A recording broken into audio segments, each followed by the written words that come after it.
മലപ്പുറത്ത് മത്സരിച്ച SDPI സംസ്ഥാന ജനറൽ സെക്രട്ടറി നാസറുദ്ദീൻ എളമരം 47,853 വോട്ടുകൾ നേടി. പൊന്നാനിയിൽ 26,640 വോട്ടുകളാണ് SDPIക്ക് ലഭിച്ചത്. കണ്ണൂരിൽ 19,170 വോട്ടുകളും SDPIക്ക് ലഭിച്ചു. 20 മണ്ഡലങ്ങളിൽ നിന്നായി 2.5 ലക്ഷത്തോളം വോട്ടുകൾ പാർട്ടിക്ക് ലഭിച്ചതായി SDPI അവകാശപ്പെട്ടു.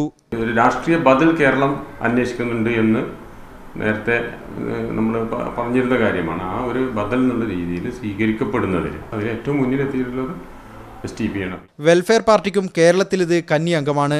മലപ്പുറത്ത് വെൽഫെയർ പാർട്ടി സ്ഥാനാർത്ഥി P. ഇസ്മായിൽ 29,216 വോട്ടുകൾ നേടി. പൊന്നാനിയിൽ വെൽഫെയർ പാർട്ടിയുടെ പിന്തുണയോടെ മത്സരിച്ച TP അബുല്ലൈസിന് 11,034 വോട്ടുകൾ ലഭിച്ചു. ചാലക്കുടിയിലും വയനാട്ടും വെൽഫെയർ പാർട്ടി സ്ഥാനാർത്ഥികൾ 12,000-ലേറെ വോട്ടുകൾ നേടി. തെറ്റായ ഒരു വഴിയും സ്വീകരിക്കാതെ പാർട്ടി ഉയർത്തിപ്പിടിക്കുന്ന വാല്യൂ ബേസ്ഡ് പൊളിറ്റിക്സിൽ നിന്നുകൊണ്ട് അതിൻ്റെ പ്രചരണ പരിപാടികളും അതേ രീതിയിൽ ആവിഷ്കരിച്ച് വളരെ സത്യസന്ധമായി ആരുമായി കൂട്ടുചേരാതെ ഒറ്റയ്ക്ക് നിന്ന് മത്സരിച്ചപ്പോൾ ഞങ്ങൾ എത്രയാണോ പ്രതീക്ഷിച്ചത് ആ പ്രതീക്ഷയ്ക്ക് അപ്പുറത്തേക്ക് പ്രവേശിക്കാൻ തീർച്ചയായിട്ടും ഞങ്ങൾക്ക് സാധിച്ചിട്ടുണ്ട്. ഞങ്ങൾ സംതൃപ്തരാണ്.